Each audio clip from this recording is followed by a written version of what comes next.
नमस्कार and welcome to doctor Anamika and Ayurveda. आज हम बात करने वाले हैं एक कॉमन कंडीशन यूटीआई के बारे में। यूरिनरी ट्रैक्ट इन्फेक्शन यानी कि जो मूत्र व संस्थान है उसमें किसी भी तरह का इन्फेक्शन यानी संक्रमण, इसके बारे में हम बात करेंगे।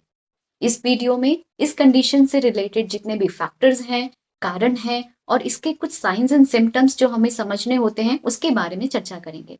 और साथ के साथ ये भी जानेंगे कि इस कंडीशन को परमानेंटली कैसे ठीक किया जा सकता है और इसके रीअकरेंस यानी कि ये बार बार जिन लोगों को तंग करता है, बार बार जिन लोगों को ये समस्या होती है, वो लोग ऐसा क्या करें कि वो इस कंडीशन से हमेशा के लिए मुक्त हो जाए। आज हम बात करने वाले हैं यूटीआई के बारे में, यानी कि यूरिनरी ट्रैक्ट इन्फेक्शन। मूत्र व संस्थान यानी कि जो यूरिनरी ट्रैक्ट है जिसका काम होता है यूरिन बनाना और यूरिन को शरीर से बाहर निकालना। यूरिन एक तरह का वेस्ट प्रोडक्ट है जो कि नेचुरली स्टेराइल होता है, यानी कि उसमें कोई ऐसे बहुत ही ज्यादा हार्मफुल बैक्टीरियाज नहीं होते। बेसिकली यूरिनरी ट्रैक्ट इन्फेक्शन कुछ ऑर्गन्स जैसे किडनीज, यूरेथ्रा और यूरेटर्स और ब्लैडर को अफेक्ट करता है। देखा ये जाता है कि ये कंडीशन ज्यादातर फीमेल्स यानी महिलाओं को अफेक्ट करती है बिकॉज ऑफ शॉर्ट यूरेथ्रा। और इस कंडीशन में मोस्टली चांसेस ये होते हैं कि बैक्टीरियल इन्फेक्शन ही होते हैं, बाकी अदर इन्फेक्शंस भी देखे जाते हैं। अब हम बात करते हैं कि जो हमारा यूरिनरी ट्रैक्ट होता है वो किन ऑर्गन से बना होता है। इसमें दो किडनीज, दो यूरेटर, एक यूरिनरी ब्लैडर और यूरेथ्रा, बेसिकली ये ऑर्गन्स इन्वॉल्व होते हैं। किडनीज का काम होता है जो हमारी बॉडी के मेटाबॉलिज्म के बाद वेस्ट प्रोडक्ट्स होते हैं उसको यूरिन के फॉर्म से वो शरीर से बाहर निकालता है। और यूरेटर यानी कि ये दो नलियां होती हैं जो किडनी से यूरिनरी ब्लैडर को कनेक्ट करती है और ये हेल्प करती है यूरिन को ट्रांसपोर्ट करने के लिए ब्लैडर तक। और ब्लैडर उस बने हुए यूरिन को स्टोर करता है, कलेक्ट करता है और यूरेथ्रा के द्वारा वो शरीर से बाहर निकाल देता है। फीमेल्स में यूरेथ्रा की शॉर्ट लेंथ होने की वजह से उनको यूटीआई की प्रॉब्लम बार बार देखी जाती है। मोस्टली यूटीआई के जो इन्फेक्शंस होते हैं वो ई कोलाई बैक्टीरिया के इन्फेक्शंस की वजह से देखे जाते हैं, जो कि 80% के आसपास इसके चांसेस होते हैं। इसमें कुछ टर्म्स यूज किए जाते हैं, आपने सुना होगा किसी को प्रोस्टाइटिस या फिर सिस्टाइटिस या फिर यूरिथ्राइटिस। जहां भी आइटिस टर्म यूज होता है उसका मतलब होता है इन्फ्लामेशन, उस पर्टिकुलर ऑर्गन में एक तरह की शोथ हो गई है, सूजन हो गई। बाकी कुछ और भी बैक्टीरियाज होते हैं जैसे कि क्लेप्सिला, प्रोटियस या अदर पैरासाइट्स। वहां पर जो टिश्यूज हैं, आसपास के एरियाज हैं, उसमें इन्फ्लामेशन हो गई है। इस कंडीशन को कहा जाता है आइटिस। जैसे कि सिस्टाइटिस मीन्स की जो ब्लैडर है, यूरिनरी ब्लैडर, उसका इन्फ्लेमेशन या उसका इन्फेक्शन। सबसे पहले यूरेथ्रा इफेक्ट होता है। जब भी कोई इन्फेक्शन होता है तो इसमें यूरेथ्राइटिस की प्रॉब्लम होती है, क्योंकि जो कंटेमिनेशन होता है वो इस ऑर्गन के पास जाकर के डेवलप होता है। और इसके बाद जो हमारी इम्यून सिस्टम है वो इस इन्फेक्शन से फाइट करती है और जो सिम्टम्स होते हैं वो इसी के बाद स्टार्ट होते हैं। और कई बार जब ये इन्फेक्शन अपर ट्रैक्ट में पहुंचता है, यानी कि जहां पर किडनीज होती हैं, यूरेटर होती हैं, उस कंडीशन को कहा जाता है पाइलोनेफ्राइटिस। यहाँ पर ये प्रॉब्लम किडनीज को अफेक्ट कर देती है, जो कि अगर लंबे समय तक रहे तो किडनी फेलियर के भी चांसेस देखने को मिलते हैं। नेक्स्ट हम बात करते हैं कुछ कॉमन से साइन एंड सिम्टम्स की। इस कंडीशन में डिस्यूरिया देखा जाता है। डिस्यूरिया का मतलब होता है पेनफुल यूरिनेशन, यूरिन करते समय कुछ दर्द या जलन का महसूस होना। नेक्स्ट कंडीशन, कई बार अर्जेंसी की प्रॉब्लम होती है, मीन्स आपको रश करना पड़ सकता है यूरिन जाने के लिए। नेक्स्ट इज यूरिन की फ्रीक्वेंसी बढ़ जाती है। आपको दिन में जैसे आप पहले जितना पानी पीते थे उसके अकॉर्डिंग आप यूरिन जाते थे, इसमें फ्रीक्वेंसी भी बढ़ जाती है, बार बार वॉशरूम जाते हैं। और कई बार ब्लैडर एम्प्टी करने की बार बार आपको नीड डेवलप हो जाती है। कुछ अदर सिम्टम्स भी होते हैं कि किसी किसी को इसमें फीवर और ठंड के साथ फीवर आना, यानी कि ठंड लगती है और बुखार आ जाता है। कई बार यूरिन में से स्मेल आता है, जिसको हम पायूरिया भी कहते हैं, यानी कि जो पस सेल्स हैं वो यूरिन में पाए जाते हैं। सुप्रा प्यूबिक पेन भी इसमें होता है, यानी कि जो प्यूबिस बोन होती है उस एरिया के आसपास आपको दर्द महसूस होता है। ये भी इन्फेक्शन की सिम्टम्स हैं। और बहुत ही रेयर कंडीशंस में कई बार हीमेट्यूरिया यानी कि यूरिन में से ब्लड भी दिखाई देता है। इसमें बाकी के टेस्ट करा करके हम कंफर्म करते हैं कि ये ब्लड क्यों आ रहा है। कई बार ऐसा होता है कि किडनी में स्टोन होने की वजह से, या फिर यूरेटर में जब स्टोन फंस जाता है, या फिर यूरेथ्रा में जब स्ट्रिक्चर हो जाता है, कई बार किसी भी कारण की वजह से ब्लड आ सकता है। सो इसके लिए फर्दर इन्वेस्टिगेशन कराना काफी इंपॉर्टेंट है। कुछ केसेस में यूरिन करने के बाद भी बार बार आपको बूंद बूंद करके यूरिन गिरता है, ये भी देखा जा सकता है। जिन लोगों को पाइलोनेफ्राइटिस के सिम्टम्स आते हैं, उनका एक साइन होता है कि उनको फ्लैंक रीजन में, यानी कि रिब केज के निचले हिस्से में उनको काफी दर्द और टेंडरनेस महसूस होती है, यानी कि असहनशीलता। उस एरिया पर टेंडरनेस यानी कि टच करने पर भी काफी दर्द महसूस होता है। इसमें हम इन्वेस्टिगेशंस की बात करें, इसमें यूरिन की रूटीन मॉनिटरिंग और कल्चर एंड सेंसिटिविटी टेस्ट करा के ये कंफर्म कर लेते हैं कि इसमें किसी भी तरह का इन्फेक्शन है या फिर पस सेल्स बढ़े हैं या नहीं बढ़े हैं। बाकी इसमें हम ब्लड टेस्ट कराते हैं, कंप्लीट ब्लड काउंट, और ईएसआर इसमें जनरली बढ़ा होता है। क्रॉनिक होने की वजह से कई बार किडनी के फंक्शंस में भी डिफरेंसेस देखने को मिलते हैं, तो क्रिएटिनिन की वैल्यू भी एक बार हमें इसमें जरूर करानी चाहिए। और स्टोन की प्रॉब्लम को डिफरेंशिएट करने के लिए हम एक्सरे भी करा सकते हैं, केओबी रीजन यानी जो पेल्विक रीजन है उसका एक्सरे भी करा सकते हैं। तो अब हम बात करते हैं कि इसमें हमें क्या करना चाहिए और क्या नहीं करना चाहिए। बेसिकली इस कंडीशन में हमें पित्त प्रकोपक आहार विहार नहीं लेना चाहिए, यानी कि स्पाइसी फूड का इसमें आपको सेवन नहीं करना है। और जितना ज्यादा पानी आप पी सकते हैं, यानी कि आपको जबरदस्ती नहीं, लेकिन आप अपना डेली एक हैबिट सेट करिए कि आपको कम से कम 12 गिलास पानी पीना है। बिकॉज ऐसे केसेस में जितना ज्यादा आप फ्लूइड लेते हैं, आपकी बॉडी के जितने भी टॉक्सिन्स हैं वो यूरिन के फॉर्म में या स्वेट के फॉर्म में शरीर से बाहर निकलेंगे।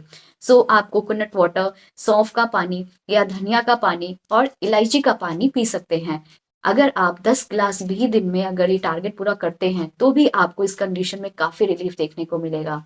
चाय, coffee, alcohol, junk foods specially आपको इस टाइम पर नहीं लेना चाहिए। जिन लोगों को शुगर नहीं है, वो लोग गाय का दूध, उसमें आप शक्कर या फिर मिश्री डाल करके अगर पीते हैं, तो भी इस कंडीशन में जो यूरिन में बर्निंग और डिसयूरिया के सिम्टम्स हैं उसमें काफी आराम मिलता है। आंवला कषाय इसमें हम प्रयोग करते हैं। इसमें 20 ग्राम के आसपास आंवले का पाउडर लेना है, 250 ग्राम के आसपास इसमें पानी का इस्तेमाल करना और इसको उबाल लेना है जब तक ये 50% इसका पानी जल ना जाए। और उसके बाद जितना हमने आंवला लिया था, यानी कि 20 ग्राम के आसपास, उतना ही इसमें गुड़ यानी जैगरी का इस्तेमाल करना है। और इसको आपको दिन में 1 से 2 बार खाना है। ये इन्फेक्शन, यूरिनरी ट्रैक्ट इन्फेक्शन के लिए बहुत ही बेहतरीन एक रेमेडी है, एक आयुर्वेदिक औषधि भी है। नेक्स्ट इसमें हम गोक्षरू यानी ट्रिब्यूलस टेरेस्ट्रिस इसका काढ़ा प्रयोग करते हैं। इसका काढ़ा रेडीमेड भी आता है। इसके रॉ फॉर्म को भी आप लेकर के आप इसको घर में भी इसका काढ़ा बना सकते हैं। दिन में 2 बार इसका 15 से 20 ml के आसपास इसकी डोज लेनी है। पानी के साथ आप इसको मिक्स करके ले सकते हैं, एज इट इज भी ले सकते हैं। इसमें एला आदि चूर्ण का प्रयोग किया जाता है, जिसमें इलायची एक मेन इंग्रेडिएंट है। एला आदि चूर्ण को तंडुलोदक यानी चावल के पानी के साथ इसका प्रयोग करते हैं। 2 से 3 ग्राम की मात्रा में आपको इलायची चूर्ण लेना है और जरा सा आपको तंडुलोदक यानी चावल का पानी इसमें इस्तेमाल करना है। गोक्षुरादि गुग्गुल एक एक गोली दिन में 3 बार आपको लेना है, खाना खाने के बाद गुनगुने पानी से। नेक्स्ट इसमें हम धारा चिकित्सा भी करते हैं, जिसमें सिम्टोमेटिकली काफी रिलीफ मिलता है। इसमें पलाश के पुष्प का इस्तेमाल किया जाता है। पलाश पुष्प का क्वाथ बनाना है, ब्यूटिया मोनोस्पर्मा। इसकी रेड कलर के बहुत ही ब्यूटीफुल से फ्लावर्स होते हैं। इसका एक कषाय बनाना है, काढ़ा बनाना है और इसको धारा के फॉर्म में प्रयोग करना है। इसी तरह से कुछ अन्य औषधियां भी होती हैं जिसकी धारा प्रयोग की जाती है। अदरवाइज सिंपल गर्म पानी से भी धारा का प्रयोग हम कर सकते हैं, या फिर गर्म पानी से स्नान करने के लिए भी इसमें बोला गया है। त्रिफला के चूर्ण का प्रयोग करते हैं। इसमें 3 ग्राम त्रिफला को पानी के साथ पेस्ट बनाना है और उसमें जरा सा सैंधव लवण ऐड करके आप इसको दिन में 1 से 2 बार खाएंगे। इससे भी जो आपके इंटरनल इन्फ्लामेटरी चेंजेस हो रहे हैं उससे आप बच सकते हैं। इसमें हाइजीन का ध्यान रखना काफी इंपॉर्टेंट होता है। नीट एंड क्लीन क्लॉथ्स पहनने हैं और गर्म पानी से स्नान कर सकते हैं। जिन लोगों को बहुत ज्यादा पेन है, बॉडी पेन है, उस कंडीशन में आप ऐसा कर सकते हैं। जिन लोगों को बर्निंग मिक्सचरेशन यानी कि यूरिन में बहुत ज्यादा बर्निंग या जलन महसूस होती है, वो चंदन आसव का भी प्रयोग कर सकते हैं। चंदन आसव 15 से 20 ml इक्वल पानी के साथ आप खाना खाने के बाद दिन में 2 बार ले सकते हैं। तो इस तरह से हमने फॉर्मुलेशंस की बात की। आपको ये फॉर्मुलेशंस प्रॉपरली कम से कम 15 से 20 दिन तक लगातार लेना है। और इसके अलावा अगर और भी कुछ सिम्टम्स हैं तो आप अपने फिजिशियन से जरूर कंसल्ट कीजिए, डिस्कस कीजिए। नेक्स्ट आपको ये ध्यान रखना है कि आपको अपनी डाइट में विटामिन सी का प्रयोग बहुत अच्छे से करना है। फिर संतरा, मौसमी, लेमन, आप इसका यूज करिए। पानी के साथ आप इसको डाइल्यूट फॉर्म में लीजिए। ये आपके शरीर को हाइड्रेटेड भी रखेगा और जो इन्फेक्शन आपकी बॉडी में हो रहा है उसको कम करेगा। बिकॉज इससे आपकी इम्यूनिटी सिस्टम बहुत ही स्ट्रांग होगा और वीकनेस, लिथार्जी, लो एनर्जी को भी ये दूर करता है। अब हम कुछ मिथ्स को भी क्लियर कर लेते हैं। ऐसा बिल्कुल भी नहीं होता कि यूटीआई सिर्फ फीमेल्स को ही अफेक्ट करता है, ये मेल्स को भी प्रॉब्लम होती है। किसी पर्टिकुलर एलिमेंट या डिजीज की वजह से भी ये कंडीशन होती है, हाइजीन मेंटेन नहीं करने की वजह से भी ये प्रॉब्लम हो सकती है। Next is cranberry. Cranberry is very effective because it is rich in antioxidants. अब हम बात करते हैं, काफी आपने सुना होगा कि क्रैनबेरी का इस्तेमाल इसमें किया जाता है। क्रैनबेरी जनरली ऐसे अवेलेबल नहीं होता, इसको हम पिल फॉर्म में, सप्लीमेंट के फॉर्म में या फिर जूस के फॉर्म में मार्केट्स में देखते हैं कि वो अवेलेबल होता है। सो क्रैनबेरी कोई ट्रीटमेंट नहीं है, ये एक सप्लीमेंट है। आप इसको अपनी मेडिसिन के साथ में साइड बाय साइड ले सकते हैं और इससे जस्ट आपकी इम्यूनिटी बिल्डअप होती है, ये उसको क्योर नहीं कर सकता। सो ओनली क्रैनबेरी से आपका यूटीआई ठीक नहीं होगा, ये आप साइड बाय साइड ले सकते हैं और इसका कोई साइड इफेक्ट भी नहीं है। कुछ क्वेश्चंस ऐसे आते हैं जैसे कि क्या एक बार अगर यूटीआई हो गया वो ठीक हो जाता है परमानेंटली?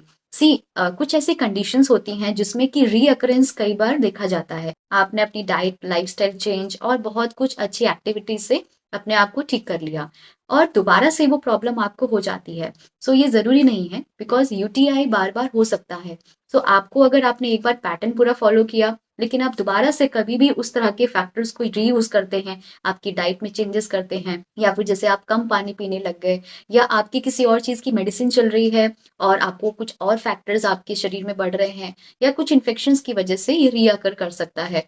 सो ऐसे केसेस में हमें इम्यूनिटी पर ध्यान देना होगा। इम्यूनिटी मॉड्यूलेटर्स आयुर्वेद में बहुत ही इफेक्टिव जूसेस या टैबलेट के फॉर्म में अवेलेबल हैं, आप वो ले सकते हैं। फॉर एग्जाम्पल च्यवनप्राश या गुडुचि सत्व, इस तरह के पर्टिकुलर कुछ इम्यूनिटी मॉड्यूलेटर्स हैं जिसको हम यूज करके इस तरह की कंडीशंस को बार बार होने से बच सकते हैं। सो इन फैक्टर्स का ध्यान दीजिएगा और मिथ से बचिए। सबसे इंपॉर्टेंट ये होता है कि फिर आपको सप्लीमेंट्स या फिर जो साइड ट्रीटमेंट्स होती हैं वो आपको कुछ टाइम के लिए ठीक करती हैं, लेकिन अगर आपको परमानेंट क्योर चाहिए तो आप ट्राई कीजिए कि आयुर्वेदा में जिस तरह से प्रॉपरली आपको एक step by step line of treatment बताई जाती है, वो मेंशन किया जाता है, उसको आप फॉलो कीजिए, सो दैट आपकी जो कंडीशन है उसका रूट यानी कि उसकी जो जड़ है वो खत्म हो जाए। So stay fit and stay healthy. Thank you.